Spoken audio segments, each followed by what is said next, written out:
Iglesia Bíblica Pan de Vida para tu Corazón. Calle Octava Bis A, número 7735, Barrio Castilla, Bogotá, Colombia. Acompáñanos y adoremos juntos a nuestro Rey y Salvador. Iglesia Bíblica Pan de Vida para tu Corazón.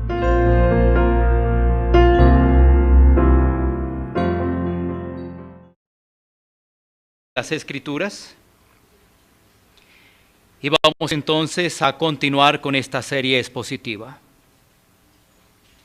Dice así la palabra de Dios.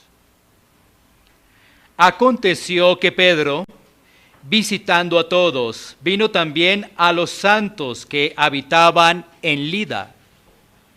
Y halló allí a uno que se llamaba Eneas, que hacía 8 años que estaba en cama, pues era paralítico.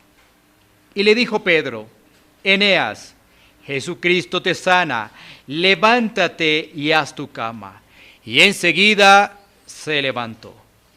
Y le vieron todos los que habitaban en Lida y en Sarón, los cuales se convirtieron al Señor.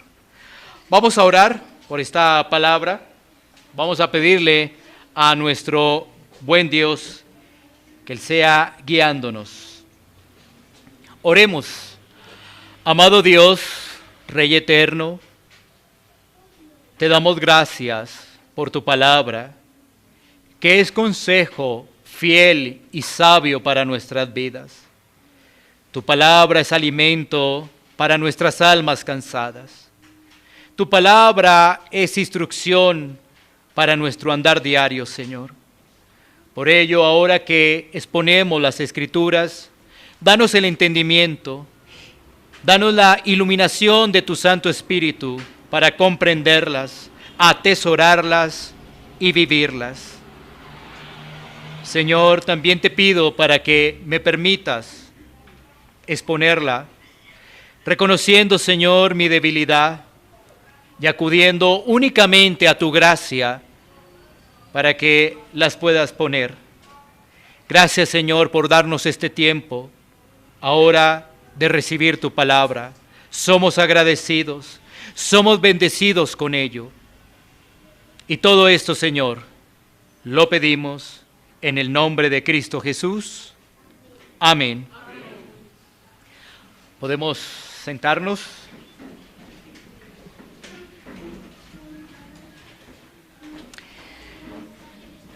Estamos entrando a la recta final de este capítulo número 9. Todavía nos quedan cosas pendientes que abordar, pero para continuar con el desarrollo de este capítulo 9, hagamos un pequeño recuento.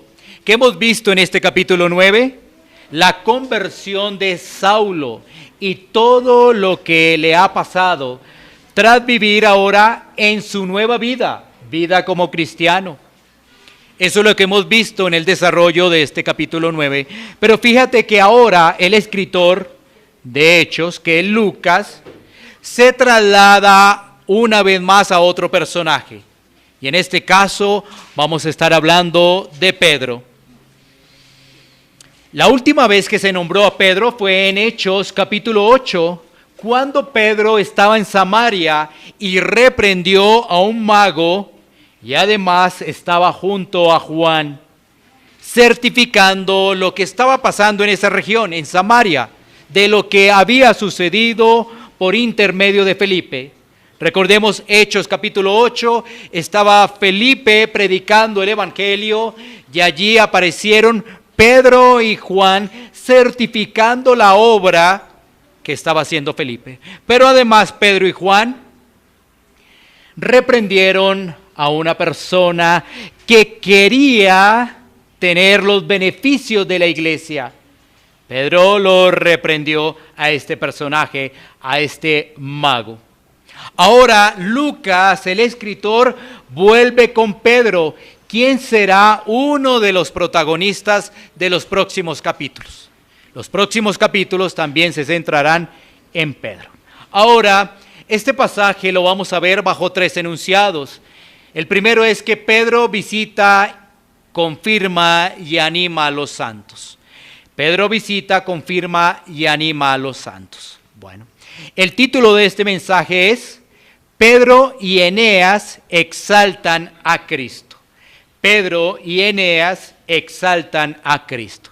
Vamos a ver nuestro primer punto que está allí en el versículo 32. El primer punto es que Pedro visita, confirma y anima a los santos. Miremos una vez más ese versículo 32 y así tenemos un contexto más amplio y lo tenemos mucho más referente en nuestras mentes. Dice, aconteció que Pedro, visitando a todos, vino también a los santos que habitaban en Lida. ¿Qué estamos viendo? La iglesia del Señor Jesucristo está avanzando. Ya no es solo Jerusalén, como lo vimos en los primeros capítulos. Ya no es solo en Samaria, como lo identificamos en el capítulo 8. Ahora sus alrededores, otras regiones. Aquí aparece Lida. Sobre esta región, sobre Lida, es conocida en el Antiguo Testamento como Lod. Esta ciudad estaba situada a unos 15 kilómetros al sureste de la costa marítima de Jope. Era un lugar muy importante en la región, ya que la atravesaban los caminos de Egipto a Siria y de Jope a Jerusalén. Era un lugar estratégico.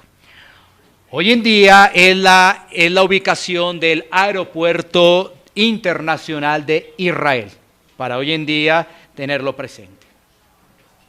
El pasaje nos dice que Pedro visitaba a todos, y esto lo hacía con referencia a su trabajo apostólico, ya que dentro de esa labor Pedro anunciaba el evangelio, confirmaba y animaba a las iglesias. Ese era un trabajo que él estaba desarrollando por toda esa región. Miremos un poco de lo que ha venido desarrollando Pedro desde el inicio de este libro de Hechos. Por ejemplo, Pedro toma la vocería en Pentecostés y anuncia a la multitud el evangelio. Esto lo podemos recordar en Hechos capítulo 2. Pedro junto con Juan sanan a un cojo y Pedro aprovecha la oportunidad una vez más para anunciar el evangelio. Hechos capítulo 3. Esto desencadena en que Pedro y Juan son llevados al concilio. Hechos capítulo 4. Y esta también es una oportunidad para anunciar el evangelio, para hablar de las bondades de Cristo. En Hechos capítulo 5, ahora Pedro y Juan son perseguidos por anunciar el evangelio, por anunciar las virtudes de Cristo. Y en Hechos capítulo 8, nuevamente Pedro está allí en Samaria confirmando lo que ha hecho Felipe, pero también está anunciando el evangelio y de igual forma está animando allí a los de la región y también reprende a este Simón el mago. Miren el trabajo que desarrolla Pedro. Ahora dentro de ese trabajo va a otra región, la región allí o la ciudad de Lida. Y en este capítulo 9 vemos que Pedro una vez más hace su tarea de visitar, de animar, de confirmar y de anunciar el evangelio. No solamente Pedro está visitando, él está animando a las iglesias, él está confirmando las iglesias y él está anunciando el evangelio. El pasaje nos dice, ese versículo 32, que él vino a los santos. Esta expresión, los santos, hace referencia a comunidades que proclamaban el nombre de nuestro Señor Jesucristo. Ahora, ¿quién de pronto habría anunciado el evangelio allí en Lida? Posiblemente fue Felipe quien realizó también ese trabajo. Y vemos que Pedro está consolidando el trabajo que ha dejado otra persona, posiblemente Felipe. De este versículo 32 recordamos algo muy importante, que la comunión, el ánimo, la confirmación de las iglesias son muy importantes. No dejemos atrás esa comunión, ese estrechar lazos de ánimo, y aún la confirmación de las iglesias es algo muy importante. ¿Por qué? Porque hoy en día muchas personas tienen el rótulo de cristianos, muchas comunidades afirman ser iglesia, pero realmente no tienen la Biblia como regla de vida. ¿Cuál es el panorama que tenemos hoy en día? Bueno, dos cosas quiero resaltar.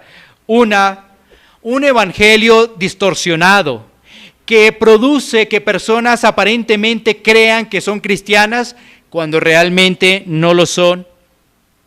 Y dos, muchas iglesias que se dicen llamar iglesias no tienen la Escritura como regla de vida, más bien se apoyan en tradiciones de hombres y en pensamientos propios. Precisamente el apóstol Pedro, en su segunda carta, segunda de Pedro 2:1, alertó este panorama. Segunda de Pedro, capítulo 2, versículo 1. Miremoslo un momento. Dice la Escritura: pero hubo también falsos profetas entre el pueblo, como habrá entre vosotros falsos maestros, que introducirán encubiertamente herejías destructoras, y aún negarán al Señor que los rescató, atrayendo sobre sí mismos destrucción repentina. Pedro ya estaba alertando lo que estaba sucediendo e iba a suceder. O sea, esto no es solamente de este tiempo. En esos momentos del desarrollo de la iglesia primitiva, en esos tiempos apostólicos, Pedro estaba enviando un mensaje que decía: la iglesia debe ser cuidada, la iglesia debe ser animada, la iglesia debe ser exhortada, la iglesia debe andar vigilante. ¿Y cómo es ese andar vigilante? Bueno, el mismo libro de Hechos nos lo recuerda. Hechos capítulo 2, versículo 42. Hechos capítulo 2, versículo 42. La Escritura nos recuerda: y perseveraban en la doctrina de los apóstoles, en la comunión unos con otros, en el partimiento del pan y en las oraciones. Mira el panorama. Pedro alerta en su segunda carta frente a los falsos maestros. Pedro alerta en lo que van a producir esos falsos maestros. Pero ya vemos en las Escrituras cómo la iglesia debe estar unida, debe cerrar puertas para que obviamente podamos estar alertas, animados frente a esas situaciones. Bueno, lo que dice Hechos, ¿no? Perseveraban en la doctrina de los apóstoles. ¿Cómo realmente se está cuidando la iglesia? ¿Cuál era el trabajo que estaba haciendo Pedro en otros lados? Seguir anunciando el nombre de Cristo y seguir enseñando todo lo que él había recibido de su Salvador. Pero no se podía olvidar que debía haber comunión, debía haber hermandad unos con otros. Continuar con el partimiento del pan y las oraciones. Así la iglesia cierra filas frente a esas doctrinas destructivas y frente a esas falsas herejías que no solamente deambulaban en los tiempos apostólicos, sino que hoy una vez más se hacen presentes. Empieza a ver uno los objetivos de Pedro, porque uno dice: Pedro visita a todos. Bueno, está pendiente de lo que está ocurriendo en el desarrollo de cada hermandad, de cada congregación, de cada iglesia donde se había anunciado el evangelio. Y como lo que ocurrió en Samaria, aquel que pretendía llegar y que no era, pues tenía que ser reprendido. Ahora, nosotros debemos tener presente de que la iglesia debe dar testimonio de Cristo, que la iglesia es un faro de luz en medio de un mundo plagado de maldad. Esa es la tarea de la iglesia. Nosotros somos ese pequeño faro de luz en medio de un mundo plagado de maldad. Es la iglesia de nuestro Señor Jesucristo. Eso es lo que debemos evidenciar. Ahora, esto nos va a llevar al segundo punto, ¿no? Que es que Pedro exalta a Cristo en la sanación de Eneas. Pedro exalta a Cristo en la sanación de Eneas. Miremos el recorrido. Pedro visita a todos. Pedro visita específicamente ahora a Lida. En Lida va a encontrarse a un personaje que se llama Eneas. Pedro tiene unos propósitos en cada una de esas visitas y lo hemos visto a través de cada uno de los capítulos anteriores. Miremos versículos 33 y 34. Y halló allí a uno que se llamaba Eneas, que hacía 8 años que estaba en cama, pues era paralítico. Y le dijo Pedro: Eneas, Jesucristo te sana, levántate y haz tu cama. Y enseguida se levantó. Bueno, entonces Pedro se encuentra con Eneas. De Eneas, esta es la única vez que aparece en las Escrituras, pero se nos da una referencia de este personaje. ¿Qué referencia? Que hacía 8 años estaba en cama, pues era paralítico. Eso es lo que se nos dice, porque no vuelve a aparecer en las Escrituras. Pero tenemos esos datos que son suficientes para seguir con el desarrollo de esta exposición. Bueno, algunos dicen que Eneas no era creyente, otros dicen que sí era creyente. Pero el punto es que Pedro y Eneas son utilizados por Dios con un propósito. ¿Sí? Porque uno dirá, bueno, Eneas era creyente. Otros dirán, no parece que no. Pero el punto cuál es, para centrarnos, es que tanto Pedro como Eneas exaltan el nombre de Cristo. Eso es lo que debemos dejar claro.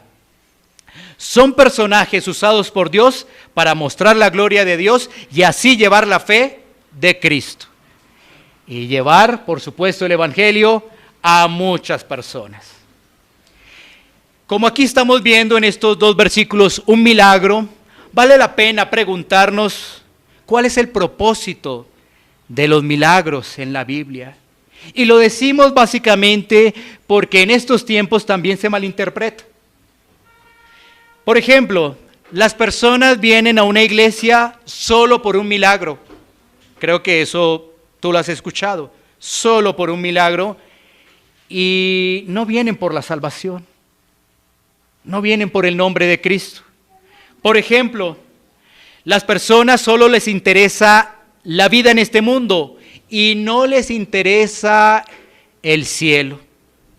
Entonces, aceptan una invitación a congregarse, pero su mirada todavía sigue en el mundo. Muchas personas hoy en día se hacen pasar por sanadores, engañando a las personas para más bien ellos generar riquezas y aprovecharse de los demás. Lo que estoy diciendo no es nada nuevo. Tú y yo lo hemos visto ya. Muchos engañan y solamente generan más recursos en sus arcas. Pero, ¿qué es lo que dice la Biblia? Porque ese es el punto. ¿Qué es lo que dice la Escritura? Eso es lo que nosotros debemos tener presente. Bueno, la Escritura nos enseña algunos principios sobre ello que vale la pena destacar y recordar. Por ejemplo, la Biblia no registra milagros en todas las épocas del pueblo de Dios. Si tú eres un buen lector de las Escrituras, te vas a dar cuenta que hay momentos, hay épocas donde no había milagros. Y cuando tú vas a analizar, vas a poder meditar que habían muchos largos tiempos. Porque la gente ve las Escrituras y dice, no, milagros. No siempre fue así. Mira que la Biblia nos presenta 3 épocas específicas de milagros en la Biblia. 3. Y las podemos verificar con tu Biblia. La palabra de Dios. 1, el tiempo de Moisés. 2, el tiempo de Elías y Eliseo. 3, el tiempo de Jesús y la era apostólica. Allí están. 3 tiempos. El tiempo de Moisés, ¿cómo lo registramos? Bueno, a partir de Éxodo capítulo 7, donde vemos allí a Moisés desarrollando grandes señales, prodigios y milagros.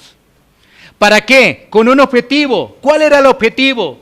El objetivo era que el pueblo pudiera salir a la tierra prometida. El pueblo pudiera ver que en Dios hay poder. Y aún los egipcios vieran ese poder. Bueno, ¿cuál es el otro tiempo? El tiempo de Elías y Eliseo. Ese tiempo comienza en el primer libro de Reyes, en el capítulo 17, donde Elías predice la sequía. Ahí estamos viendo cómo Dios utiliza a Elías y después utiliza a Eliseo en milagros, ¿cierto?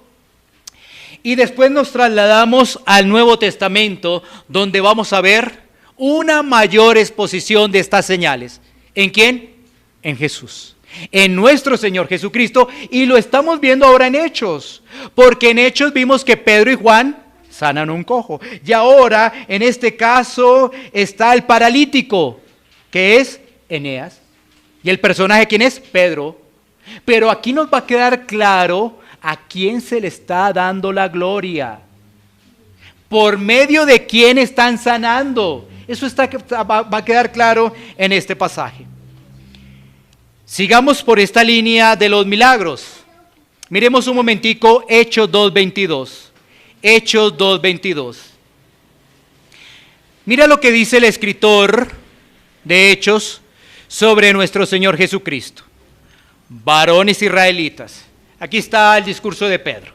Varones israelitas, oíd estas palabras. Jesús Nazareno, varón aprobado por Dios entre vosotros con las maravillas, prodigios y señales que Dios hizo entre vosotros por medio de él, como vosotros mismos sabéis.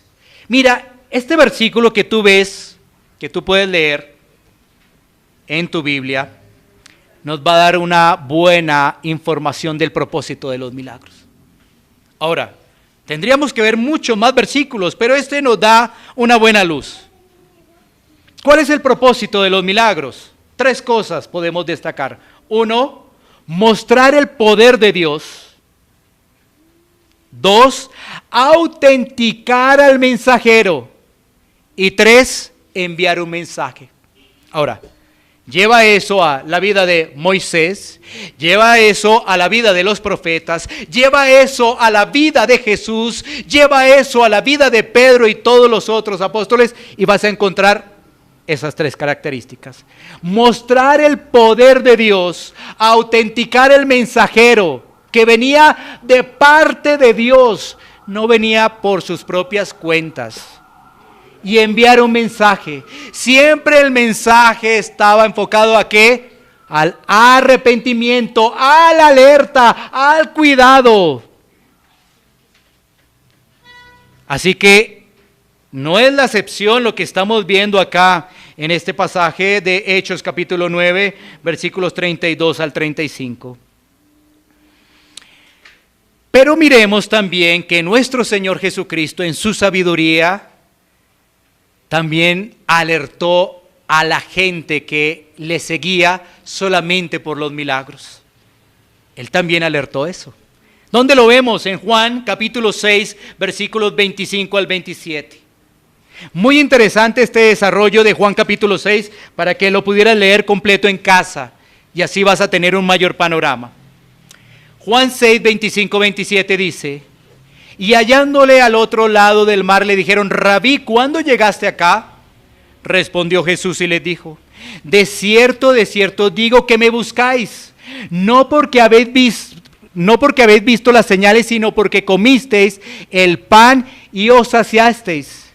trabajad no por la comida que perece, sino por la comida que a vida eterna permanece, la cual el Hijo del Hombre os dará, porque a este señaló Dios el Padre. Cuando tú miras el contexto allí, nuestro Señor Jesucristo había alimentado a 5,000 personas.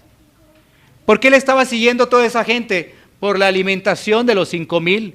La gente solamente estaba concentrada en lo temporal. Quería que Jesús les solucionara lo inmediato. Únicamente eso. Pero en ningún momento estaban pensando en la vida eterna. En ningún momento estaban pensando en su alma. Cuando seguimos el desarrollo de Juan capítulo 6, vemos que en el versículo 66, es decir, Juan 6, 66, nuestro Señor Jesucristo también aún confronta a los apóstoles o a los discípulos. Porque, ¿cuáles son las palabras de Cristo? ¿Ustedes también se quieren ir?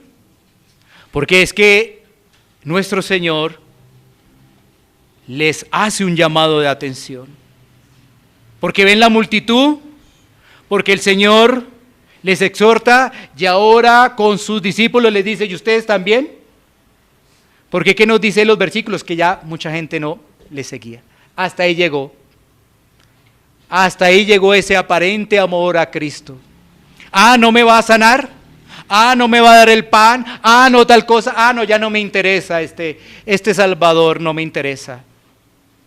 Pero este Salvador es completo, porque este Salvador permite que una persona nazca de nuevo. ¿Qué mayor milagro que ese? Que una persona que estaba en oscuridad, que estaba muerta en delitos y pecados, pueda ver ahora la luz. Antes no podía ver nada.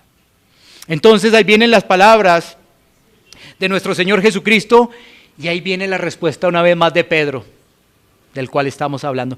¿Qué es lo que le dice Pedro a nuestro Señor Jesucristo? ¿A dónde vamos a ir? De ti nunca nos iremos, solamente tú tienes palabra de vida eterna. Y esa es la actitud del cristiano.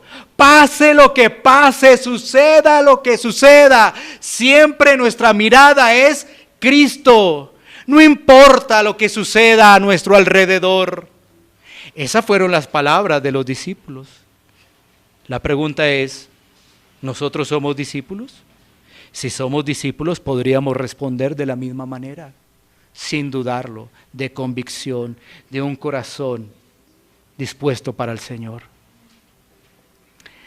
Así que muchas personas se concentran en lo temporal, pero realmente no están interesadas en la salvación.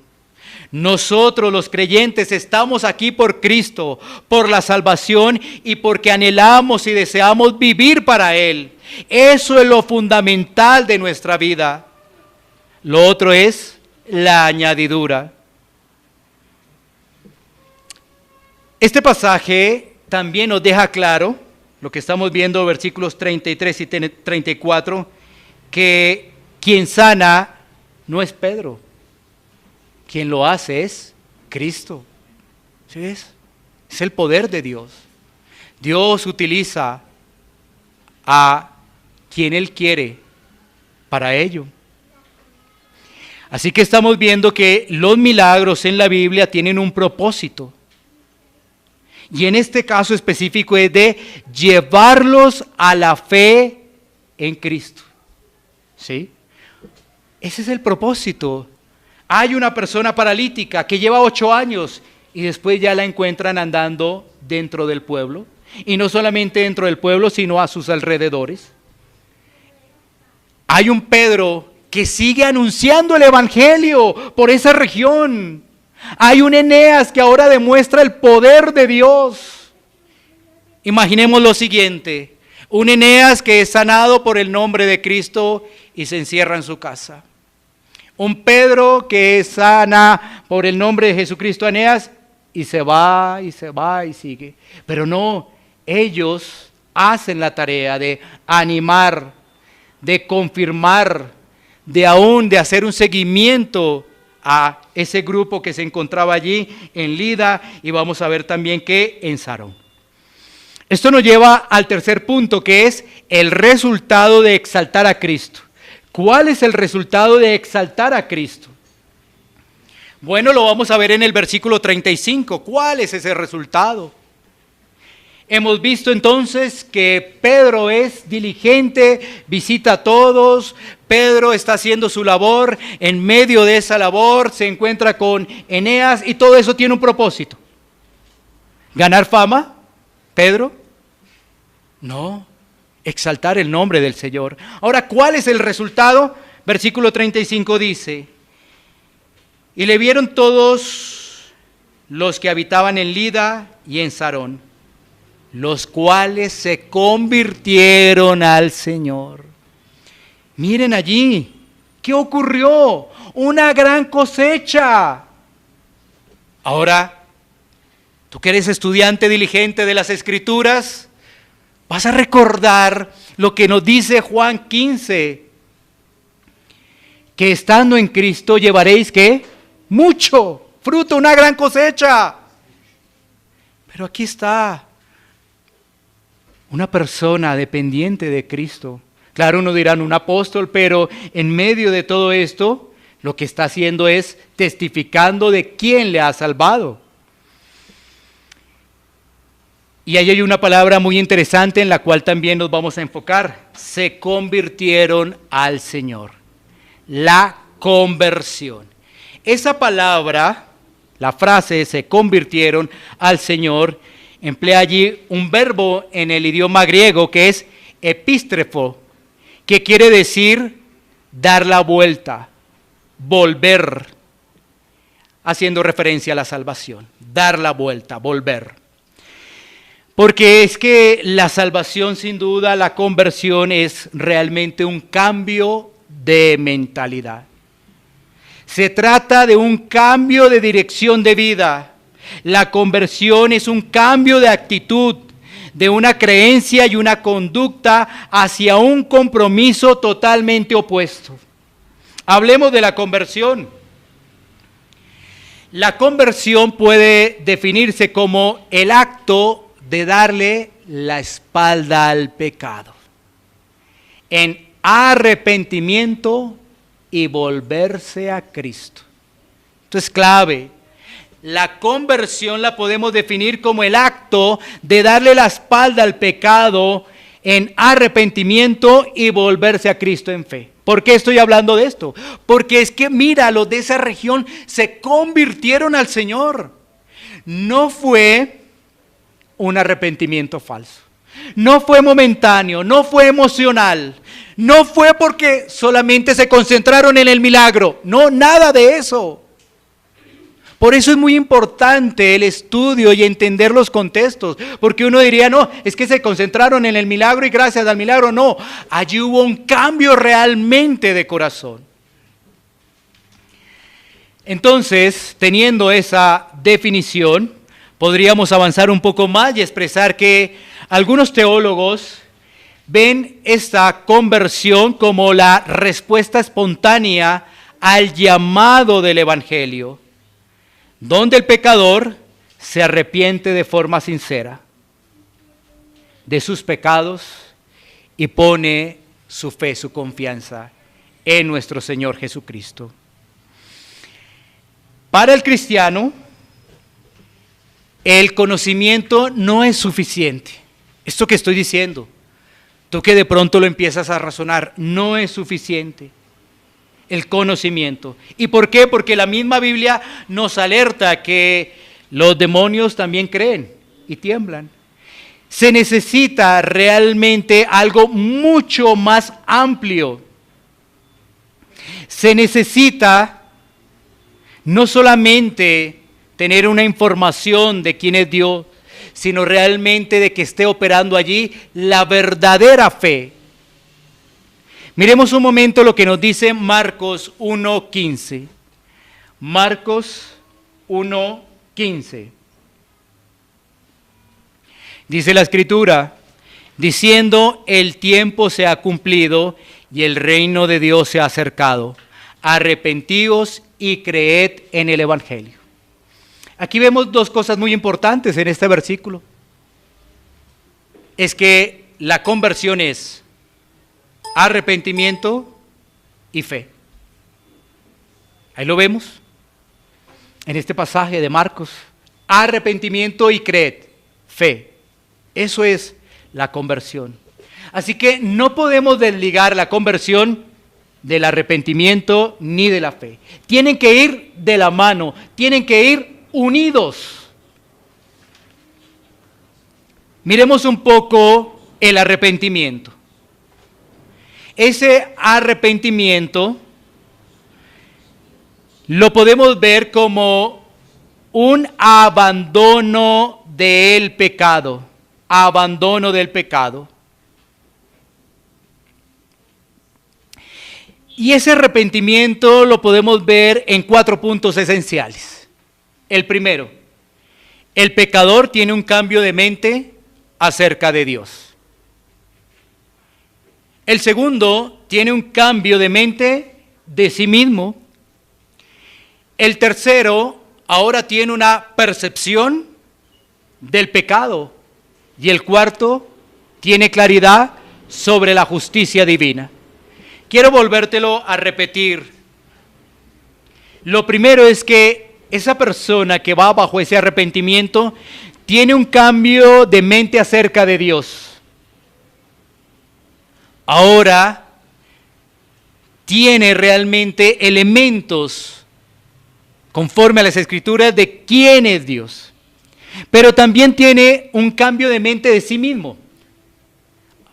Él conoce y él tiene la información de las Escrituras que es un pecador, que está en oscuridad y que Dios es un Dios todopoderoso, soberano, que es un Dios justo, que es un Dios que no cambia, que es un Dios que está en todas partes. Eso lo lleva a tener una percepción del pecado, claridad del pecado, de lo que él estaba haciendo antes. Y dice, esto que yo hacía antes era ¿qué? Pecado. Esto que yo hacía antes desagradaba a Dios. Esta manera como yo me comportaba antes ofendía a Dios. Y tiene claridad de la justicia divina. Es decir, que si no cambia esas percepciones, que si no hay un cambio de vida, Dios es un juez justo y va para el infierno. Es que cuando uno ve el pasaje de la curación de Eneas, uno diría, no, el tema es como el milagro, pero aquí lo que estamos viendo es el desarrollo del avance de la iglesia apostólica. Y lo que estamos viendo es cómo la iglesia crece, cómo Dios obra para que se conviertan a Él. ¿Y qué es lo que está ocurriendo? ¿Qué está ocurriendo? Que ellos ahora tienen una percepción de quién es Dios. Pueblo idólatra, ahora un pueblo que adora a un solo Dios. Monoteísta. Un pueblo que desagradaba a Dios, ahora hay un pueblo que agrada a Dios. Entonces, eso es lo que vemos en el tema del arrepentimiento, ¿no? Entonces, ya tenemos claro ello. Pasemos a Lucas 24, 46, 47. Lucas 24, 46, 47.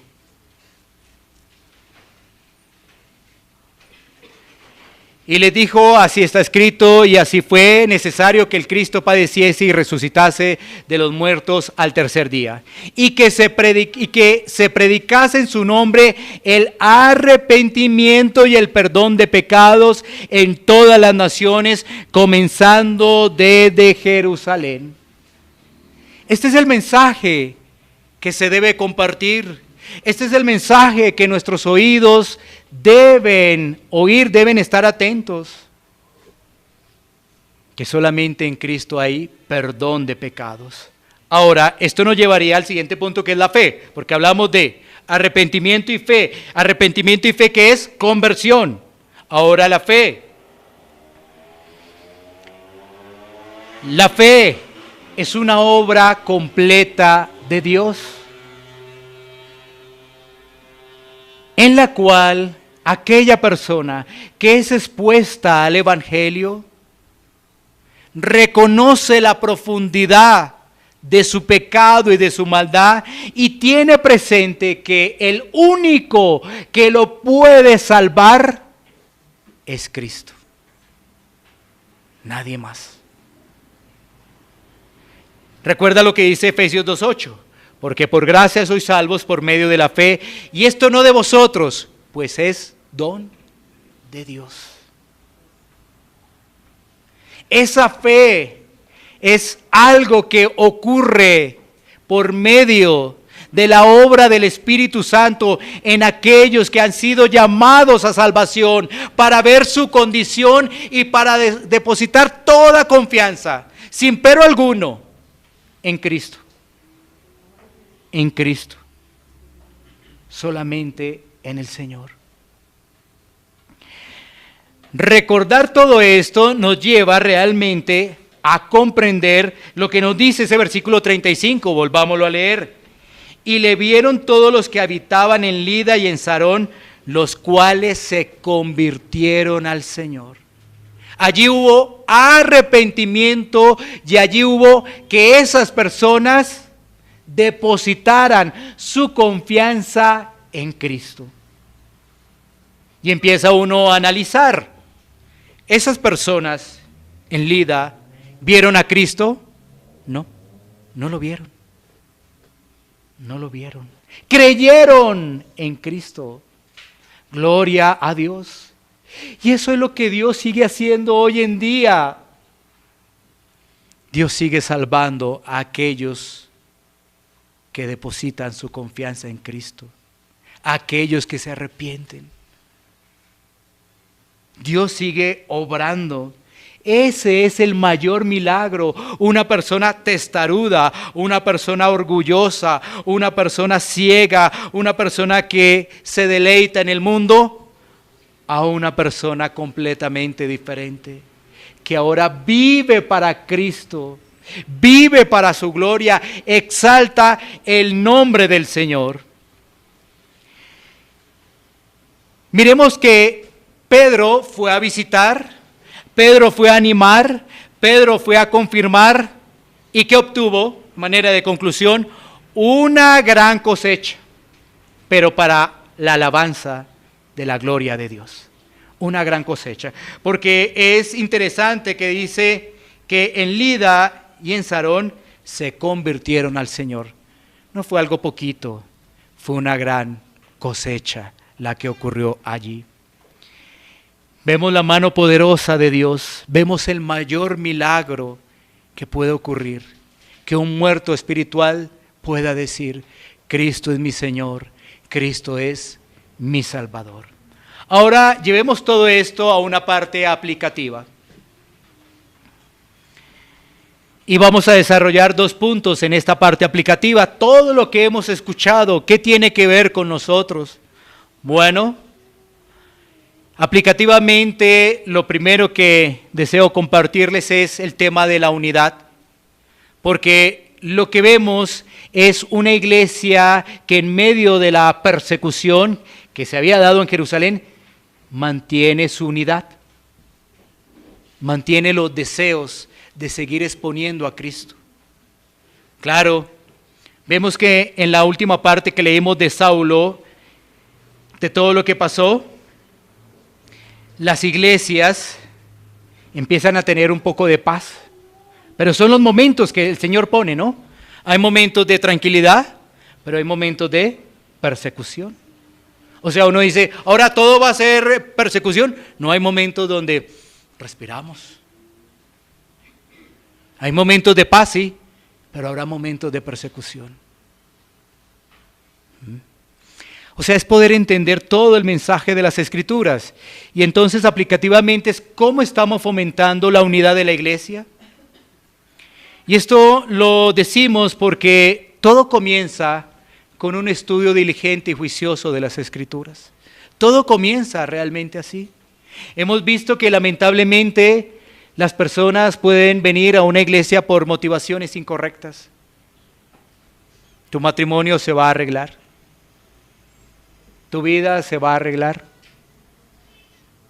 Ahora estás cojo, vas a caminar.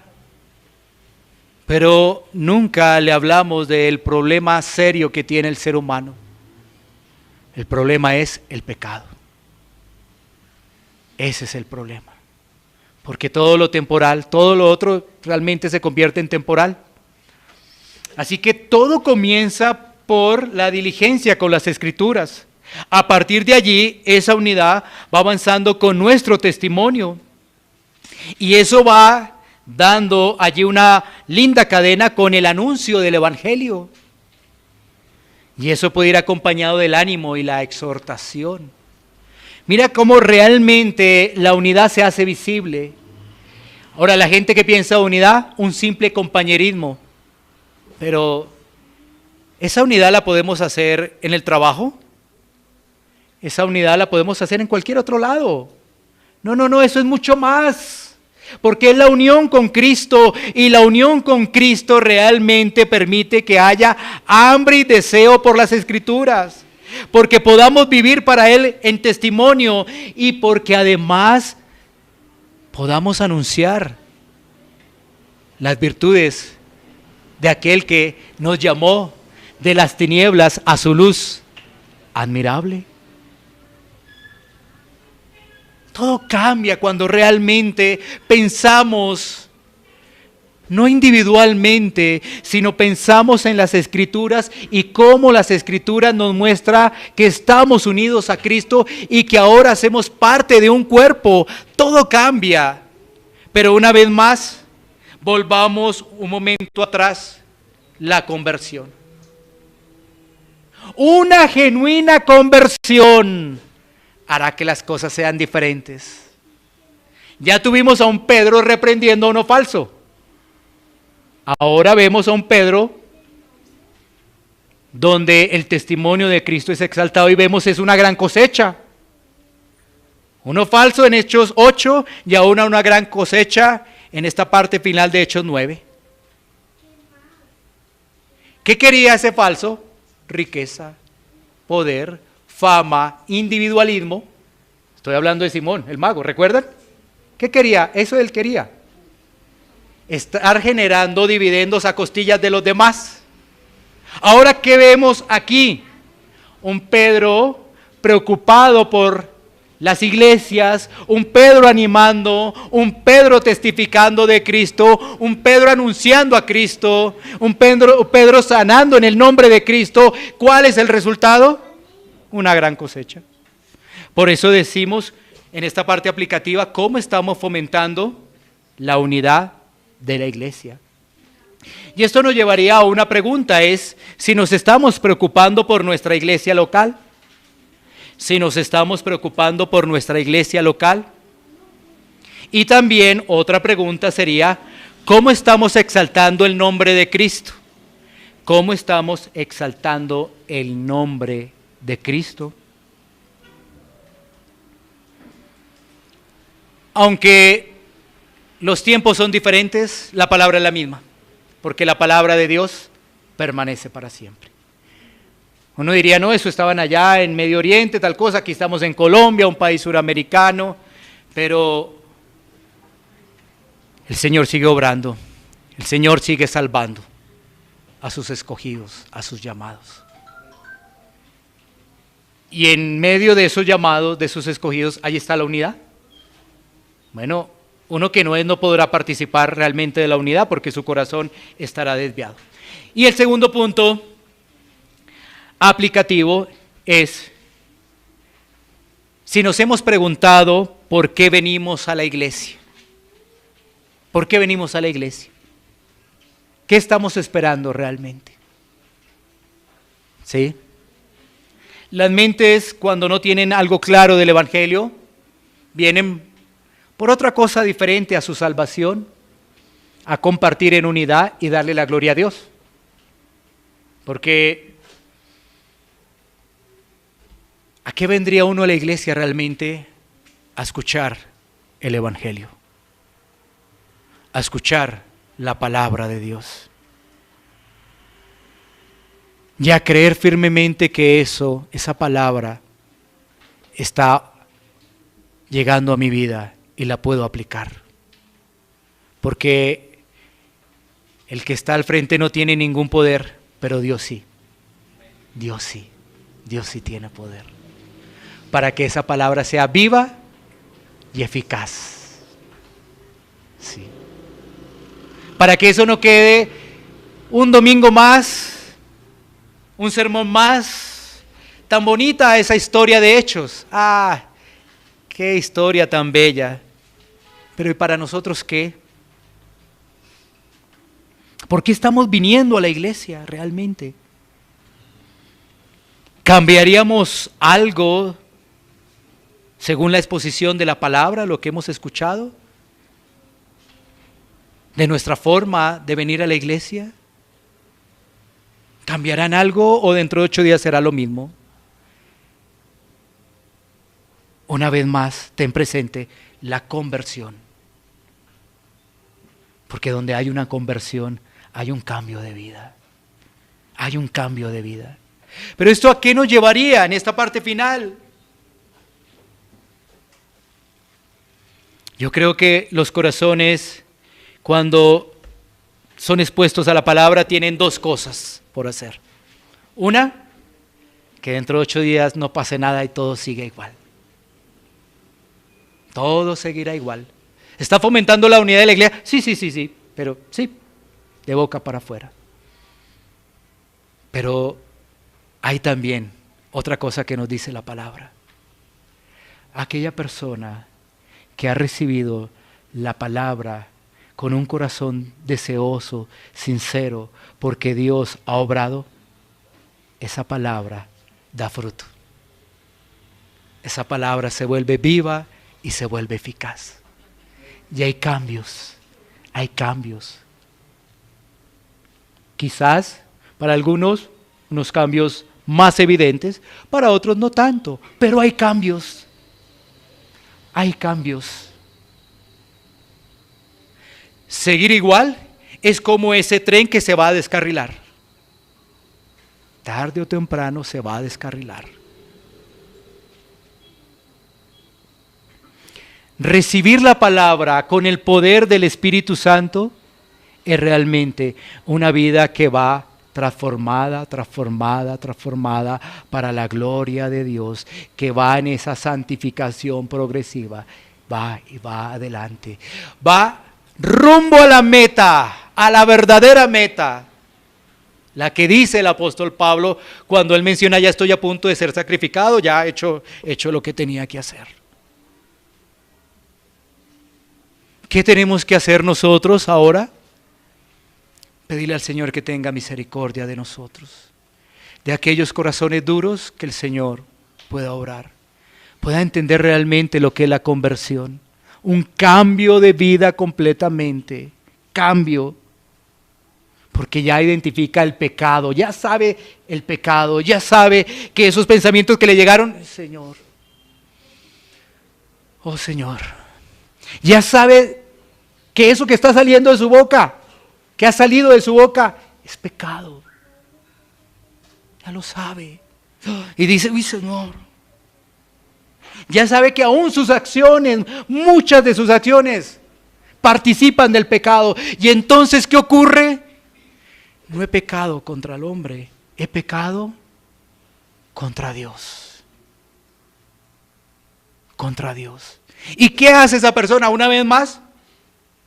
Retoma el camino, porque ese es el andar del cristiano, ¿no? Una vez más, retoma y retoma y retoma y va avanzando y va siguiendo y va siguiendo. Pero cuando todo sigue igual, el mismo vocabulario, los mismos objetivos, es que una persona cuando llega a Cristo sus objetivos cambian. Una simple pregunta: ¿tus objetivos han cambiado? No, pues sí, no. ¿Dónde está Cristo? ¿Dónde está la verdadera conversión? Porque cuando llega Cristo, tus objetivos cambian completamente. Aunque hagas lo mismo, tus objetivos ahora siempre estarán enfocados a darle la gloria a Dios. Y eso hará que las personas lo noten. Porque tú estás en un trabajo, tú sigues, pero es que yo sigo en mi trabajo, sí, pero ahora tu objetivo ha cambiado.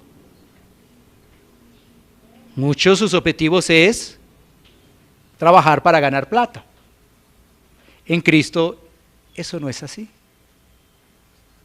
Son cosas tan elementales que nos mostrarían si realmente el poder del Espíritu Santo está obrando en Iglesia nuestra Bíblica vida. Pan de Y aún Vida para para poder tu corazón. entender Calle Octava cómo Bis devorar A, número ahora. 7735, Señor, Barrio destapa mis Castilla, oídos. Bogotá, Colombia. porque si sigo en lo mismo, Acompáñanos En lo mismo, en y lo adoremos juntos a nuestro Rey y Salvador. bueno, que el Señor tenga misericordia. Iglesia Vamos a Bíblica tomar Pan un de tiempo Vida para tu para poder corazón.